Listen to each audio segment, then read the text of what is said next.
Hello everyone, and after learning continuity, now we are going to learn a very important topic, that is the differentiability. So what exactly is differentiability? It is actually finding out whether the function is differentiable or not. अभी तक हम सीधे सीधे function को differentiate कर देते हैं, लेकिन यहाँ पे हम ये सीखने वाले हैं कि किसी भी फंक्शन का डेरिवेटिव एग्जिस्ट करता भी है या नहीं करता है. ठीक है, you have a little idea about the derivative. It is the rate of change of the value of y, that is the output with respect to the change in the x. यानी कि input में जितना change करेंगे उसके हिसाब से output में कितना चेंज होता है, ये है हमारा derivative. Now let us understand with the graph. Let us say we have some function that is y is equal to fx. So here we are. If we want to get the derivative at a certain point, अगर किसी point पे हमें derivative निकालना है तो हम actually क्या करते हैं, वी टेक अ पॉइंट. यहाँ पे हमने एक पॉइंट लिया है, दैट इज़ दिस इज से x इक्वल टू a, और इसके ठीक नज़दीक वाला हम एक पॉइंट ले रहे हैं. अभी मैं इसको बहुत दूर बना रहा हूँ ताकि ये आप विजुलाइज कर पाओ. And this point is a plus h. Right, अब अगर हम बात करें यहाँ पे कि कितना चेंज हुआ है, अगर हमने एक h इंक्रीज़ किया है, we have increase h in the input. हमने इनपुट में थोड़ा सा h बढ़ाया है और हम ये जानना चाहते हैं कि अगर इनपुट इतना बढ़ गया है तो आउटपुट कितना बढ़ा है. This basically is the output which is actually the change in y with respect to x. तो इस चेंज को हम जानना चाहते हैं, यही फंक्शन के डेरिवेटिव की डेफिनेशन है. नाउ प्लीज़ अंडरस्टैंड, ये एक कॉर्ड होगा. जब हम इन दोनों पॉइंट्स को ज्वाइन करेंगे ये कॉर्ड होगा. एक तरह से आप ये कह सकते हो कि ये जो लाइन है, ये जो कॉर्ड है, इसका जो स्लोप होगा, that is this theta, this tan theta is basically the difference in the output. ये difference in the output है, and what is that? It is equal to f of a plus h minus f of a. तो जो y में change हो रहा है वो कितना चेंज हो रहा है, y में इतना चेंज हो रहा है. ठीक है, this is the change which is happening in y. Now please understand, इसको हम लिख रहे हैं डेल्टा वाई हम लिख सकते हैं, that is a change in Y. Again यहाँ पे बात कर रहे हैं कि अगर x में चेंज हुआ है, दैट इज़ द स्लोप. ये हमारा एक तरह से tan थीटा हो गया, जिसको हम जानते हैं कि ये tan थीटा के बराबर होता है, और यही स्लोप है, यही डेरिवेटिव है. लेकिन प्लीज़ ध्यान रखो, यहाँ पे हम बात कर रहे हैं बहुत ही छोटे चेंज की. जब हम बात करेंगे तभी डेरिवेटिव की बात हम करेंगे, और हम बात करेंगे किसी भी पॉइंट पे टेंजेंट के स्लोप की. अब ये कॉर्ड टेंजेंट बनेगी कब, जब ये दोनों पॉइंट यानी कि A और B बहुत नज़दीक आ जाएंगे, और ये तभी होगा जब h बहुत छोटा होगा, that is h will be tending to 0, और इसी को हम लोग डेरिवेटिव बोलते हैं. और क्योंकि ये डेरिवेटिव हम किसी पॉइंट के राइट में जाके एक पॉइंट ले रहे हैं, तो इसको हम डिफ़ाइन करते हैं राइट हैंड डेरिवेटिव. इसको हम राइट हैंड डेरिवेटिव लिखते हैं, और यहाँ पे लिखते हैं f dash a plus. a plus का मतलब हुआ कि a के राइट में जाके हमने एक पॉइंट को देखा है और वहाँ पे देखा है कि फंक्शन का डेरिवेटिव कितना है. This is the change which is happening on the right hand side. Right में कितना चेंज हो रहा है, अगर हम कोई भी इंक्रीज़ कर रहे हैं इनपुट में, दैट इज़ x में, तो यही डेरिवेटिव है जिसको हम राइट हैंड डेरिवेटिव कहते हैं. अब जब हम डिफरेंशिएबिलिटी की बात करते हैं तो इसका मतलब ये होता है कि जो चेंज हमने राइट में किया है, जिसकी वजह से आउटपुट में चेंज आ रहा है, अगर हम वैसे ही चेंज लेफ़्ट हैंड साइड करें तो जो वैल्यू आनी चाहिए डेरिवेटिव की, वो क्या आनी चाहिए, सेम आनी चाहिए. So again at the same point, उसी पॉइंट पे अगर हम बात करें, say the point is x equal to a, और अगर इसके ठीक पहले हम एक पॉइंट लेते हैं, that is x is equal to a minus h. अब यहाँ पे again we are getting this chord से this point is A, this point is C, तो इस कॉर्ड का स्लोप अगेन क्या होगा आप समझ पा रहे हैं, it is this and that is equal to F of A minus F of A minus H. आप ध्यान दीजिए ये पूरा एफ ऑफ ए है और ये है हमारा F of A minus H, तो उनका डिफरेंस जो हो गया वो इसके बराबर हो गया। Now this is a small change in the value of X that is equal to H. तो ये जो थीटा है यानी कि ये जो स्लोप है ये हमारा लेफ्ट हैंड डेरिवेटिव बता रहा है, और यहाँ पे अगर हम बात करें लेफ्ट हैंड डेरिवेटिव की, it is equal to this divided by H, right. Now this is tan theta और इसी को हम डेरिवेटिव का नाम दे रहे हैं। And please note here that H is very small, H जो है बहुत छोटा है। एच छोटा होगा तभी यही लाइन कॉर्ड से बन जाएगी टेंजेंट, और इसको हम लिखते हैं एफ डैश ए माइनस। इसका मतलब ये हुआ कि ये है हमारा लेफ्ट हैंड डेरिवेटिव। तो ये है डेरिवेटिव, एक हुआ लेफ्ट और एक हुआ राइट। अब यहाँ पे मेन चीज़ की बात हो रही है। सबसे पहले अगर किसी फंक्शन की हमें डिफरेंशिएबिलिटी चेक करनी है, पता करना है कि किसी पॉइंट पे फंक्शन डिफरेंशिएबल है या नहीं है, तो आर एस डी यानी कि राइट हैंड डेरिवेटिव इसको बनना पड़ेगा फाइनाइट, इसको बनना पड़ेगा फाइनाइट, और एल एस डी इसको भी बनना पड़ेगा फाइनाइट, यानी कि ये एक फाइनाइट नोन वैल्यू होनी चाहिए और दोनों बराबर होने चाहिए। अगर ये दोनों बराबर हैं तो this is the condition that the function is differentiable at that point. उस पर्टिकुलर पॉइंट पे फंक्शन डिफरेंशिएबल है, यानी कि उसका एक यूनिक डेरिवेटिव एग्जिस्ट करेगा। चाहे हम लेफ्ट हैंड साइड मूव करें चाहे राइट हैंड साइड मूव करें, the change is same, change is unique. So this is the definition of the derivability, or you can say differentiability। तो कोई भी function इस कारण से ही डिफरेंशिएबल होता है, नहीं तो नहीं डिफरेंशिएबल होता है।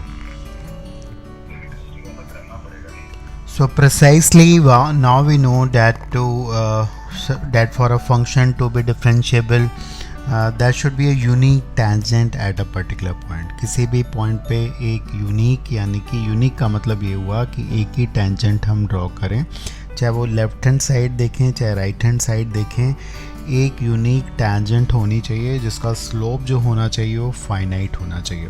अभी हम बात करने जा रहे हैं क्या क्या रीज़न होते हैं एक फंक्शन के किसी पॉइंट पे नॉन डिफरेंशिएबल के। So the first reason is here, जिसके कारण से फंक्शन जो है वो नॉन डिफरेंशिएबल होता है, वो है डिसकंटिन्यूटी। डिसकंटिन्यूअस फंक्शन किसी भी पॉइंट पे अगर है तो वहाँ पे फंक्शन नॉन डिफरेंशिएबल होता है। उसका रीज़न क्या है, जैसे मान लेते हैं फॉर एग्जांपल किसी फंक्शन का ग्राफ कुछ इस तरह से है, let's say the graph is this. अब इस पर्टिकुलर पॉइंट पे जो है वो फंक्शन नॉन डिसकंटिन्यूअस है, और यहाँ पे हम कहते हैं कि फंक्शन नॉन डिफरेंशिएबल होगा बिकॉज यहाँ पे स्लोप जो है वो फाइनाइट नहीं होगी। ठीक है, एक तरफ फाइनाइट तो होगी दूसरी तरफ नहीं होगी। आप देखिए इस पॉइंट के अगर हम लेफ्ट हैंड साइड कोई पॉइंट लें और यहाँ पे टेंजेंट ड्रॉ करें तो उसका स्लोप ये होगा, लेकिन अगर इसी पॉइंट के राइट हैंड साइड कोई पॉइंट लेंगे ये आएगा और इसका स्लोप जो है वो इनफाइनाइट हो जाएगा।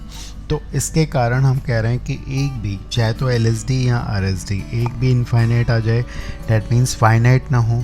पहली बात तो दोनों को फाइनाइट होना ज़रूरी है और दोनों का बराबर होना उसके बाद ज़रूरी है। अगर ऐसा नहीं हो रहा है तो फंक्शन उस पॉइंट पे नॉन डिफरेंशिएबल होगा। सेकंड रीज़न जो कि मेन रीज़न होता है वो होता है कि sharp turning. Any function in which there is a certain change, जहाँ पे एक सर्टेन चेंज आ जा रहा है, जैसे इस टाइप का फंक्शन है, यहाँ पे सर्टेन चेंज आ रहा है। इस पर्टिकुलर पॉइंट पे अगर आप स्लोप की बात करोगे, अगर आप इसके लेफ़्ट डेरिवेटिव, तो लेफ़्ट डेरिवेटिव के लिए क्या करते हैं, लेफ़्ट में एक पॉइंट हम लोग सेलेक्ट करते हैं और इस टेंजेंट का स्लोप देखेंगे, ये स्लोप है। राइट में एक पॉइंट सेलेक्ट करते हैं और इसका स्लोप देखते हैं। अब देखिए यहाँ पे LSD और RSD दोनों फाइनाइट तो होंगे but both will be not equal, दोनों बराबर नहीं होंगे और इसके कारण भी फंक्शन जो होता है वो नॉन डिफरेंशिएबल होता है। तो एक ही रीज़न है जिसके कारण फंक्शन नॉन डिफरेंशिएबल होना चाहिए, वो होना चाहिए कि LSD फाइनाइट होनी चाहिए, RSD फाइनाइट होनी चाहिए और दोनों बराबर होनी चाहिए। ठीक है। तीसरा पॉइंट एक और है, वो है वर्टिकल टेंजेंट या स्लोप इनफाइनाइट। अगर आप भले वो फंक्शन कंटिन्यूस है, इस केस में देखें फॉर एग्जांपल अगर फंक्शन का शेप कुछ इस टाइप का है और आप देखेंगे कि इस पर्टिकुलर पॉइंट पे, अब इस केस में आपको ग्राफ से नहीं दिख सकता है, थोड़ा सा देखना पड़ेगा। इस पॉइंट पे टेंजेंट का स्लोप जो है वो इनफाइनाइट है। ठीक है, स्लोप जो है वो इनफाइनाइट है, तो इस केस में भी हम कहते हैं कि फंक्शन डिफरेंशिएबल नहीं होगा। तो हम बात कर रहे हैं इस केस की जिसमें कि वर्टिकल टेंजेंट बनता है। दैट मीन्स टेंजेंट अगर पैरेलल टू y एक्सिस बन जाती है तब भी हम कहते हैं कि इस पर्टिकुलर पॉइंट पे फंक्शन डिफरेंशिएबल नहीं है। तो ये मेन 3 कारण हैं जिसके कारण आपका फंक्शन डिफरेंशिएबल नहीं होता है। तो आप एक और बहुत इंपॉर्टेंट चीज़ देखेंगे, ग्राफिंग से भी हम देख पाएंगे कि कहाँ कहाँ पे फंक्शन डिफरेंशिएबल है। और उसके पहले जो हमने अभी देखा था लेफ़्ट हैंड साइड और राइट हैंड साइड का फॉर्मूला, उसके थ्रू हम लोग पहले निकालेंगे कि कोई भी फंक्शन की चेकिंग कैसे करेंगे कि वो डिफरेंशिएबल है या नहीं है। लेकिन एक बात बहुत इंपॉर्टेंट है कि अगर फंक्शन डिसकंटिन्यूस है, if the function is discontinuous, आप सीधे सीधे बोल देंगे कि वो फंक्शन डिफरेंशिएबल नहीं होगा। तो यही कारण है कि पहले हमें कंटिन्यूटी चेक करनी पड़ेगी। अब हम दोनों की बात करेंगे, will be talking about the continuity. पहले कंटिन्यूटी चेक करेंगे, अगर कंटिन्यूस है तो हम बोलेंगे कि डिफरेंशिएबिलिटी चेक करते हैं और हो सकता है वो भी हो। लेकिन अगर डिसकंटिन्यूस है तो सीधे बोलेंगे डिफरेंशिएबल नहीं होगा। तो डिसकंटिन्यूटी इम्प्लाइज नॉन डिफरेंशिएबिलिटी, उल्टा सही नहीं है। अगर नॉन डिफरेंशिएबल है तो हो सकता है वो कंटिन्यूस भी हो और डिसकंटिन्यूस भी हो। Okay, here is the first question जहाँ पे कह रहा है check the differentiability of this function at x equal to 0। तो जैसे हमने बात की थी, पहले हम कंटिन्यूटी चेक करेंगे at x equal to 0। So continuity at x equal to 0 के लिए हमें क्या निकालना पड़ेगा, we have to find out the left hand limit. Left hand limit के लिए 0 माइनस h करेंगे। So here we will have 0 minus h sine of, यहाँ पे आ जाएगा 0 minus h। Now you can check here, ये h है, ये 0 को टेंड कर रहा है और ये क्या है, ये एक फाइनाइट वैल्यू है लाइंग बिटवीन -1 and 1। कुछ भी आएगा, ये साइन इन्फिनिटी है, माइनस इन्फिनिटी है एक्चुअली। तो ये जो चीज़ है it is lying between -1 to 1। तो anything which is tending to 0, ये 0 को टेंड कर रही है और ये वैल्यू -1 to 1 लाई कर रही है, तो प्रोडक्ट क्या होगा, 0 ही होगा। तो ये हो गई हमारी क्या, लेफ्ट हैंड लिमिट। अगेन अगर हम राइट हैंड लिमिट की बात करें तो राइट हैंड लिमिट के लिए going by the same approach, we have h tending to 0, 0 plus h sine of 1/0 plus h, यही होगा। अब आप देखें बिल्कुल सेम है, ये भी -1 to 1 है, ये 0 को टेंड कर रहा है, सो दिस इज़ अगेन 0। तो यहाँ पे RHL और LHL सेम है, the function is continuous, it is continuous at x equal to 0। ठीक है, ये कंटिन्यूस हो जाएगा। अब हम देखते हैं इसके बाद डिफरेंशिएबिलिटी के लिए क्या सीखा था, फॉर्मूला पहले हम लोग लिख देते हैं। तो फॉर LSD हमारे लिए क्या था, LSD के लिए हम क्या कर रहे थे, हम कर रहे थे लिमिट h टेंडिंग टू 0। अगर a पे निकालना था तो यहाँ पे हम कर रहे थे f ऑफ a, तो यहाँ पे 0 पे निकालना है f of 0 a minus h, 0 minus h upon h। तो इसकी लिमिट निकालिए, ये है slope left hand side. So let us check it out here, f of 0 पे फंक्शन की वैल्यू डेफिनेटली 0 है और 0 माइनस h करेंगे, बिल्कुल वही वाला एक्सप्रेशन आ जाएगा, राइट, अपॉन h। आप यहाँ पे देखो this h will get cancelled out.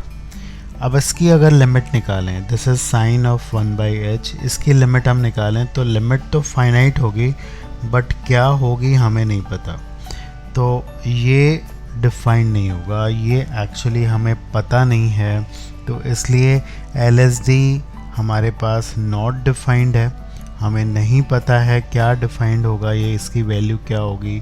तो अब यहीं पे बात हम ख़त्म कर देते हैं कि LSD क्योंकि नॉट डिफाइंड है तो फंक्शन डिफरेंशिएबल नहीं होगा। RSD निकालने की ज़रूरत है नहीं, बट फिर भी अगर आप RSD निकालना चाहें तो बिल्कुल सेम अप्रोच से होगा, बिल्कुल वैसे ही हम क्या करेंगे, limit h tending to 0 f of 0 plus h minus f of 0 upon h, you will get the same expression, बिल्कुल सेम चीज़ मिलेगी। ये भी डिफाइंड नहीं होगा, अब आप देख सकते हो, और हम कहेंगे कि ये भी डिफाइंड नहीं है, ये भी -1 to 1 क्या वैल्यू होगी नहीं पता है, ठीक है। So this implies the function is non differentiable. तो फंक्शन कंटिन्यूस तो होगा, कहीं भी ब्रेक नहीं होगा, लेकिन फंक्शन का 0 पे स्लोप डिफाइंड नहीं होगा। अच्छा, इस केस में अगर आपसे पूछा जाए कि पूरे इंटरवल में बताओ, ये ना बोला जाए कि x इक्वल टू 0 पे बताना है, तो बाकी जगह प्रॉब्लम नहीं है, बाकी जगह पे दिक्कत नहीं है, आप हर एक जगह पे देखेंगे होगा, बिकॉज ये हमेशा डिफरेंशिएबल है, बाकी जगह पे ये भी है, तो इसलिए प्रोडक्ट जो होता है वो डिफरेंशिएबल होगा, इसमें कोई भी दिक्कत नहीं आएगी, ठीक है। कंटिन्यूटी के लिए भी यही है, x एक लीनियर फंक्शन है, साइन 1/x का एक कंटिन्यूस ग्राफ बनता है, दोनों कंटिन्यूस हैं तो प्रोडक्ट जो होगा वो कंटिन्यूस होगा। So let us learn more on this. To understand more, here is the next question, जहाँ पे हमें इस कॉम्प्लिकेटेड फंक्शन की कंटिन्यूटी और डिफरेंशिएबिलिटी दोनों चेक करनी है। तो सबसे पहला पार्ट देखते हैं हम लोग यहाँ पे, कंटिन्यूटी के लिए अगेन करना क्या है, आपको लेफ्ट हैंड लिमिट निकालनी है।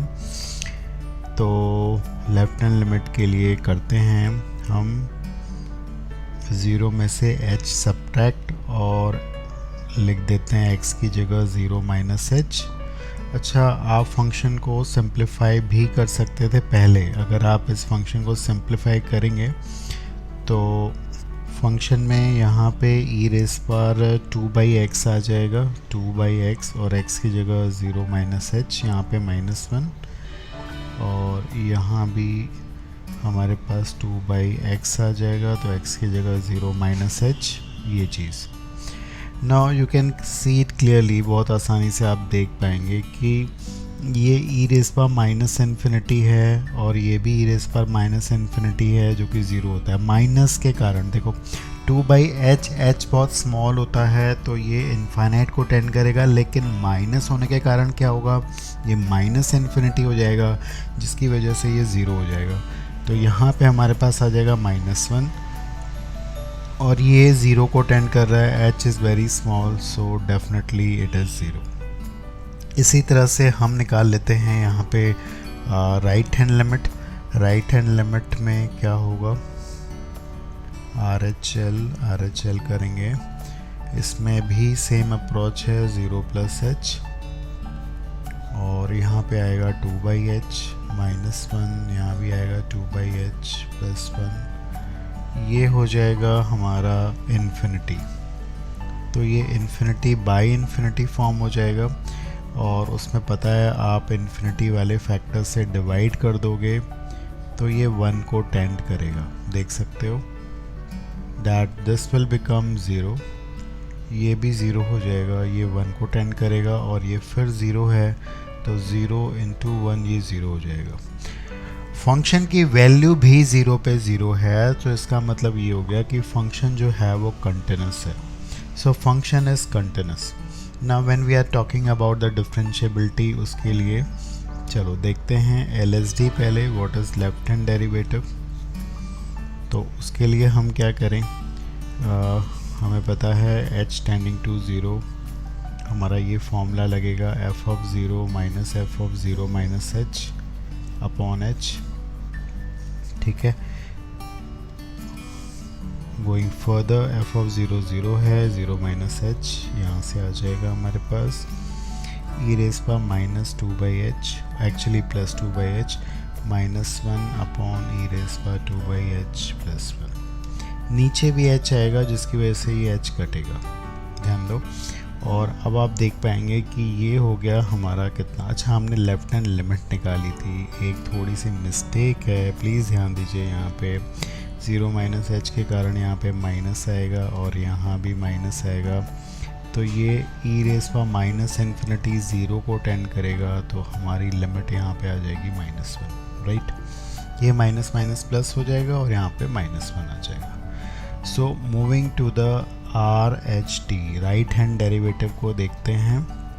उसमें भी यही कुछ करना है, हमें क्या करना है, लिमिट 0 प्लस एच करेंगे तो यहाँ पे आ जाएगा हमारे पास h e रेस पर 2/h -1 अपॉन e रेस पर 2/h plus 1 minus F of 0, वो 0 होगा, नीचे h आएगा। ये आप देखिए, ये इन्फिनिटी बाई इन्फिनिटी फॉर्म है, डिवाइड करेंगे इन्फिनिटी वाले फैक्टर से, then this will be tending to what, ये हो जाएगा 0, ये भी हो जाएगा 0, this will be tending to 1। So the left hand and right hand derivative are not same, equal नहीं है, इसका मतलब function is not differentiable. So answer हमारा होना चाहिए it is continuous but not differentiable, right. Okay, look at this question जहाँ पे कह रहा है लेफ्ट हैंड डेरिवेटिव निकालना है, एफ एक्स दिया हुआ है एट एक्स इक्वल टू के, जहाँ पे के एक इंटीजर है, ठीक है। तो यहाँ पे हमें कुछ और नहीं चेक करना है, सीधे सीधे दिया है, तो let us go to left hand derivative.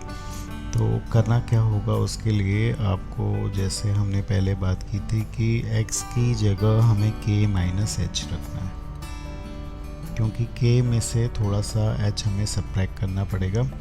तो लेकिन उससे पहले, अच्छा हम यहाँ पे कंटिन्यूटी तो चेक कर नहीं रहे हैं, तो चलो पहले फॉर्मूला लिख देते हैं।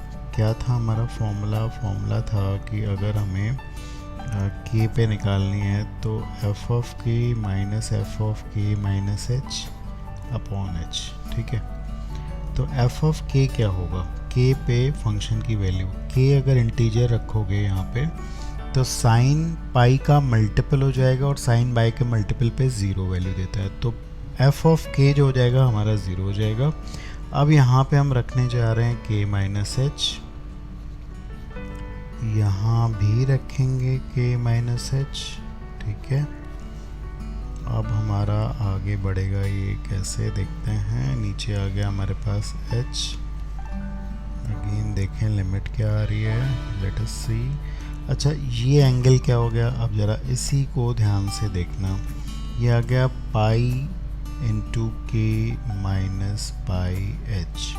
देखिए ये एक इंटीग्रल मल्टीपल है, यहाँ पे बड़ा इम्पोर्टेंट है ये बात ध्यान रखना, अगर k हमारा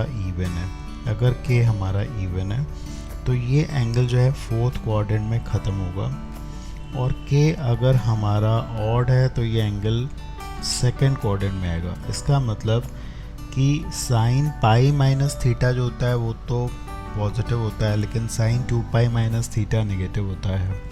तो अगर k हमारा इवन है तो ये माइनस बाहर आएगा, तो इसके लिए मैं लिख रहा हूँ दिस -1 और यहाँ पे लिखूँगा साइन थीटा यानी कि पाई एच। यही पॉइंट इसमें बहुत इम्पोर्टेंट है, ये प्रीवियस ईयर में क्वेश्चन आ चुका है। अच्छा, k से थोड़ा एच सब्ट्रैक्ट करोगे तो उसका ग्रेटेस्ट इंटीजर k -1 आ जाएगा, ये भी ध्यान दीजिए। नीचे h है, यहाँ पे अगर हमें लिमिट निकालनी है तो आप देख पा रहे हैं स्टैंडर्ड है, so what to be done है, एक पाई हमारे पास इंट्रोड्यूस होगा because we need to do this F X and this F X same.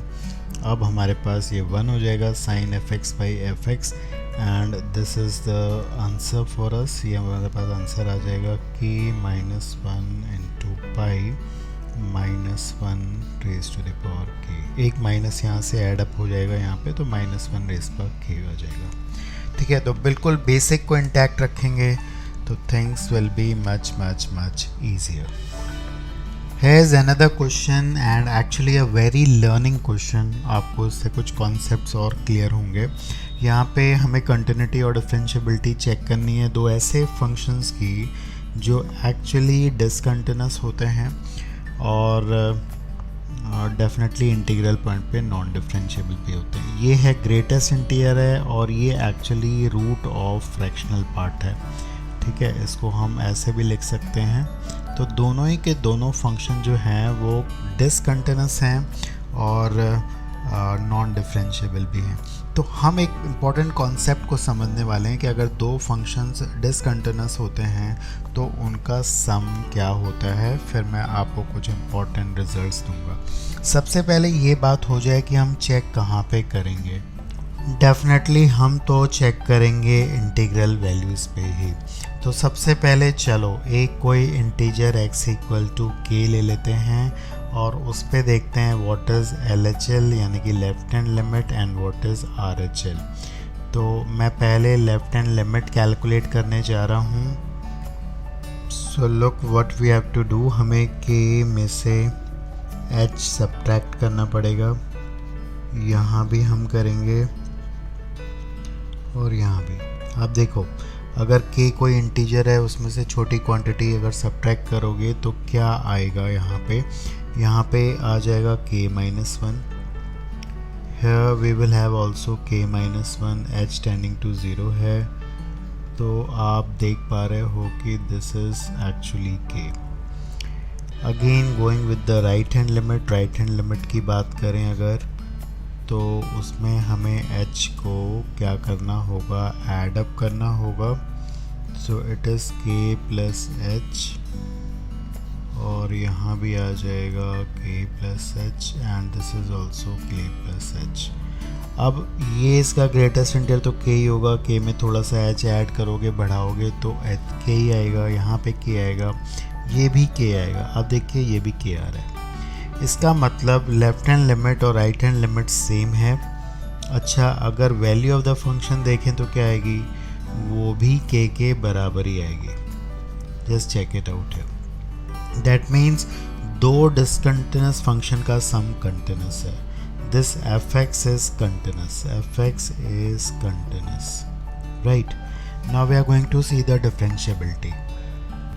Okay, let us check the differentiability now. LSD में चेक कर रहा हूँ पहले, applying the same thing, that is f of k minus f of k minus h। ये हमारी LSD है, limit h tending to 0। So you know it that the value at k is definitely k और k minus h यहाँ पे रखेंगे तो क्या आएगा देखते हैं, k minus h, then again here it will be k minus h, then this is again k minus h। आपको बताऊं यहाँ पे जो न्यूमरेटर है, देखिए ये भी k माइनस 1 आएगा, ये क्या आएगा, ये आ जाएगा k और ये भी k माइनस 1 और यहाँ पे भी k है। नीचे h है, this is tending to 0 upon a small quantity, this is actually 0। तो ध्यान दीजिए इसमें जो हमारी LSD है वो 0 को टेंड कर रही है, बिकॉज न्यूमरेटर ही हमारा 0 बन जा रहा है।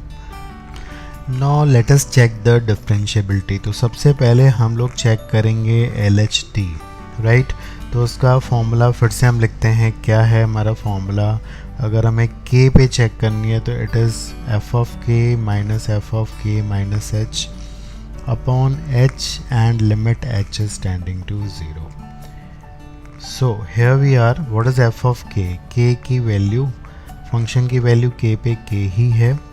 k माइनस h अगर लगाएंगे तो क्या आएगा यहाँ पे वो देखते हैं। Let us see this thing. Denominator में h है हमारे पास, बिल्कुल ध्यान से ये लिमिट को देखना है आपको। Now please note here that this is what, this is k minus 1, ठीक है। ये k माइनस 1 आएगा बिकॉज k से थोड़ा सा h सब्ट्रैक्ट करोगे तो उसका ग्रेटेस्ट इंटीजर उस k इंटीजर से एक नंबर कम आता है। यहाँ पे क्या होगा, यहाँ पे भी k माइनस 1 आएगा। Here also we will get k minus 1 और अगर सब्ट्रैक्ट करेंगे माइनस है तो यहाँ पे 1 माइनस h आ जाएगा। Please note this k will get cancelled out. So we have here, इसमें हमारे पास क्या है, this is actually equal to what, this is equal to 1 minus root of 1 minus H by H. This is 0 by 0 form. इसकी limit आप निकाल सकते हो, ठीक है. Easily you will get this limit as half. So the left hand derivative is 1 by 2. And what about right hand derivative? Finally देखते हैं what is R H D. R H D क्या होगा? आर एच डी होगा limit h tending to 0 f of k plus h minus f of k upon h. Again we have limit h tending to 0 f of k plus h. यहाँ भी आ जाएगा, ये भी होगा.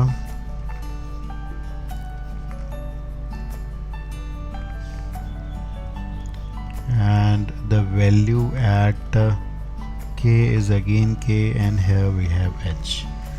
तो अगेन इसको ध्यान से देखते हैं. इसकी लिमिट, इसकी वैल्यू कुछ भी हो जाए ये k ही रहेगी, और यहाँ भी k आएगा, और यहाँ पे हमारे पास रूट के अंदर एक h रह जाएगा.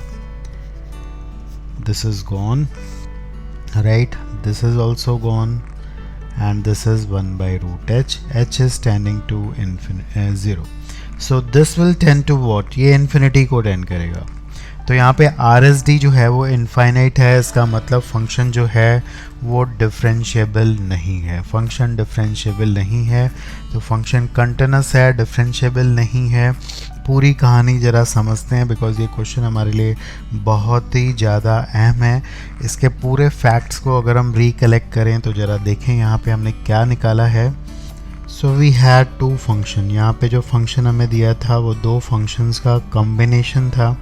एक फंक्शन हमारे पास क्या था? ग्रेटेस्ट इंटीजर ऑफ एक्स, और दूसरा फंक्शन हमारे पास था root of fractional part of X, right. अब अगर आप इसको प्रॉपरली देखें, if we look at the graph of first greatest integer X, आप देखिए ये एक डिसकंटिन्यूस फंक्शन है. इंटीजर पॉइंट्स पे ये एक डिसकंटिन्यूस फंक्शन है. 0 1 2 3 and so on. The next is we are going to make the graph of fractional part of x, the root of fractional part of x. That means the second function. इसका अगर हम graph बनाएं तो क्या बनेगा? इसका graph simple है, बहुत ज़्यादा टफ नहीं है. आप अगर x की वैल्यू 0 to 1 की बात करेंगे तो ये 0 होगा, तो रूट x का ग्राफ बनेगा. It's like this. Again from 1 to 2, 1 to 2 के बीच में ये 1 हो जाएगा, तो इसका ग्राफ हम बनाएंगे. So it's like this and so on. Repeated function होगा, पीरियोडिक है, ध्यान से देखें. Now we are adding both. अगर हम दोनों को ऐड करेंगे, यही हमारा फंक्शन है. फंक्शन हमारा है इन दोनों के एडिशन से बना है, तो क्या हो रहा है ज़रा देखते हैं. You can check it out here what is happening. अगर आप एडिशन करेंगे तो बहुत क्लैरिटी के साथ देखें. This is going up to 1. 0 से 1 में इसका कंट्रीब्यूशन 0 है. जब हम इन दोनों को ऐड करेंगे तो फंक्शन यही रहेगा, कोई फ़र्क नहीं आएगा, बिकॉज़ यही कंट्रीब्यूट कर रहा है. लेकिन जब 1 to 2 आप ऐड करेंगे तो इसमें देखिए ये आपकी वैल्यू है, आउटपुट बढ़ता जा रहा है, और ये 1 ऐड होगा इसमें, हर एक समय पे 1 ऐड होगा. तो जब इस फंक्शन में आप 1 ऐड करोगे तो ये 1 यूनिट ऊपर चला जाएगा. So it will start from here, और इस तरह से ये 1 यूनिट ऊपर चला जाएगा. अगेन ये वाला फंक्शन 2 यूनिट ऊपर चला जाएगा, बिकॉज 2 ऐड हो रहा है इसमें, ऐड कर रहे हैं हम दोनों फंक्शन को. तो ये फंक्शन जहाँ से ख़त्म हुआ था वहाँ से दोबारा स्टार्ट हो जाएगा. तो you can check it out here that the function is becoming continuous. दो फंक्शन डिसकंटिन्यूस होते हुए भी कंटिन्यूस इसलिए बन रहा है बिकॉज आप देख रहे हैं जो भी ब्रेकिंग पॉइंट था वो ख़त्म होते हुए वहाँ पे फंक्शन की कंटिन्यूटी आ जा रही है. तो ये बहुत क्लियर है, ठीक है, कि फंक्शन कंटिन्यूस बन रहा है. सेकेंड थिंग, नॉन डिफरेंशिएबिलिटी भी क्लियर है, बिकॉज अगर आप चेक करो तो इस पॉइंट पे आप देखिए लेफ्ट हैंड डेरिवेटिव ऐसा आएगा कुछ, ये लेफ्ट हैंड डेरिवेटिव जो कि 1/2 दे रहा है, और इस पे राइट हैंड डेरिवेटिव इन्फिनिटी आ जा रहा है बिकॉज इसके जस्ट एक नज़दीक वाला, और शार्प टर्निंग है इन पॉइंट्स पे, शार्प टर्निंग है, तो शार्प टर्निंग के कारण फंक्शन इन पॉइंट्स पे नॉन डिफरेंशिएबल बन रहा है। ठीक है, तो in total what we have now, ज़रा समझते हैं पूरी कहानी को। अगर एक फंक्शन कंटिन्यूस और डिसकंटिन्यूस और डिफरेंशिएबिलिटी नॉन डिफरेंशिएबिलिटी के लिए सेम रूल मैं लगा रहा हूँ यहाँ पे, अगर कोई फंक्शन दो फंक्शंस का समेशन है, सब्ट्रैक्शन है, एडिशन है, if this is continuous then this will also be continuous. अगर एक कंटिन्यूस है दूसरा डिसकंटिन्यूस है then this will be discontinuous. Please note, again चाहे ये डिसकंटिन्यूस हो चाहिए, ठीक है। और अगेन अगर दोनों डिसकंटिन्यूस हैं दिस में बी कंटिन्यूस और डिसकंटिन्यूस। यही हमने अभी देखा कि दोनों डिसकंटिन्यूस हैं लेकिन उनका समेशन जो है वो कंटिन्यूस है, ठीक है। This is applicable in the case of differentiability as well as, ठीक है। तो डिफरेंशिएबिलिटी में भी एप्लीकेबल होगा, लेकिन अगर ये प्रोडक्ट में होगा तो प्रोडक्ट में भी एप्लीकेबल होगा, बट कुछ एक्सेप्शंस आ जाते हैं, कुछ ऐसे पॉइंट्स पे आ जाते हैं जहाँ पे एक फंक्शन डिफरेंशिएबल है दूसरा नॉन डिफरेंशिएबल है, तब भी उनका प्रोडक्ट डिफरेंशिएबल हो सकता है। वो थोड़े एक्सेप्शंस आ जाएंगे, कहाँ पे एक आध एग्जाम्पल हम डेफिनेटली देखेंगे। अदरवाइज़ ये रूल प्रोडक्ट में भी या डिवीज़न में भी एप्लीकेबल होंगे। तो ये ध्यान रखेंगे, डिवीज़न में हमें ये देखना पड़ता है कि डिनोमिनेटर ज़ीरो ना बने। So let us understand with one more question here. Okay, here is a question which of the function is differentiable at x equal to 0। यहाँ पे cos mod x है, प्लस mod x है, minus mod x है, sin mod x और plus mod x है उसमें भी और माइनस भी है। So let us go with the first one. पहले इसको देखते हैं। देखो ऐसा है कि mod x फंक्शन जो है वो नॉन डिफरेंशिएबल है। आपको पता है कि 0 पे उसकी एक शार्प टर्निंग होती है, तो शार्प टर्निंग की वजह से 0 पे ये नॉन डिफरेंशिएबल होगा, ये पता है आपको, ठीक है। सो दिस इज़ अच्छा कंटिन्यूसिटी की अगर बात करें, mod x कंटिन्यूस होता है, ठीक है, कोई दिक्कत नहीं है। mod x कंटिन्यूस होता है, ये भी कंटिन्यूस होता है, तो कंटिन्यूस तो होंगे, सम कंटिन्यूस होगा बिकॉज इंडिविजुअली दोनों कंटिन्यूस हैं तो सम कंटिन्यूस होगा। तो डिफरेंशिएबिलिटी की बात करें, अच्छा यहाँ पे जो मोड लगा ना इसका कोई मीनिंग नहीं है बिकॉज कॉस के पास प्लस हो चाहे माइनस हो उससे कोई फ़र्क नहीं पड़ता है, इतना आपको बता दूँ। तो cos x जो है वो एक डिफरेंशिएबल फंक्शन है, सीधे मोड लगे चाहे ना लगे कोई फ़र्क नहीं पड़ता। तो अब आप यहाँ पे इजी तरीके से कर सकते हो, this is your differentiable, this is not differentiable, so this will be non-differentiable. Very straight, very clear. The same applies for cos mod x minus, इसके लिए भी यही चीज़ applicable होगी। Now let us move to sin mod x plus mod x. Now please note here कि sin mod x जो है वो non differentiable है बिकॉज sin mod x का जब आप ग्राफ बनाओगे symmetric about y axis, so you can check it out here. sin x का ग्राफ ये बनता है, ठीक है, दिस इज sin x। तो यहाँ पे mod लगने से इसकी सिमेट्री होगी, sin mod x का ग्राफ ऐसा होगा बिकॉज इसको फ़र्क पड़ेगा, जब आप x को नेगेटिव खोलोगे तो माइनस बाहर आ जाता है। सो 0 पे आप देखिए एक शार्प टर्निंग होगी, प्लीज़ नोट 0 पे there is a sharp turn, you can get different derivative on the right hand side and left hand side. So this is non differentiable and this is also non differentiable, please ध्यान दो। Continuous तो दोनों हैं इसलिए सम continuous होगा, लेकिन दोनों non differentiable हैं। माइनस के लिए भी ये चीज़ है, तो ये डिफरेंशिएबल और नॉन डिफरेंशिएबल कुछ भी हो सकता है, याद ध्यान दीजिए, ठीक है।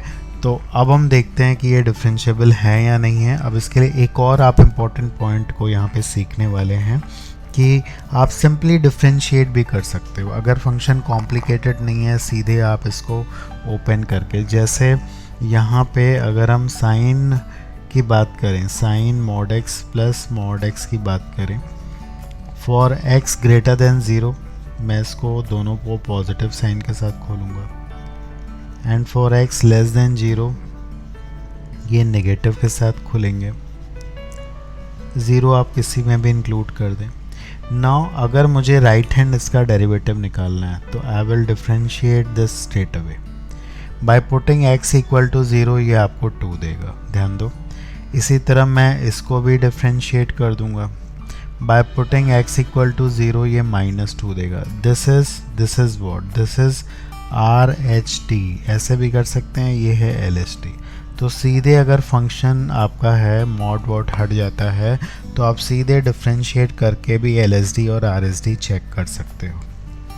Same way you can go for sine of mod x minus mod x for x greater than 0, ये ऐसे ओपन होगा, एंड फॉर लेसर देन 0 ये ऐसे ओपन होगा, ठीक है। फॉर x लेसर देन 0 ये ऐसे ओपन होगा। नॉट डिफरेंशिएटिंग दिस, ये आ जाएगा cos x माइनस 1, ये आ जाएगा minus cos x plus 1। By putting x equal to 0 this will give you 0, this will also give you 0। That means LHD and RHD are same, so this is the only function that is sin mod x minus mod x is differentiable. You can note here, देखिए बड़ा important है, इसको दिमाग में बिठा लीजिए। ये भी नॉन डिफरेंशिएबल है, ये भी नॉन डिफरेंशिएबल है, लेकिन इनका डिफरेंस जो है वो क्या है, डिफरेंशिएबल है, ठीक है। तो ये बहुत important पॉइंट्स हैं जो हमें हमेशा ध्यान में रखने होंगे। So I do hope you have got the concept of differentiability so far, लेकिन अभी ये ख़त्म नहीं हुआ है। आप देख रहे हैं कंटिन्यूटी डिफरेंशिएबिलिटी साथ साथ चल रहा है। लास्ट पार्ट में हम देखेंगे कुछ और different variety of questions on the continuity and differentiability. हम देखेंगे continuity in the interval, plus we will look at the graphical approach.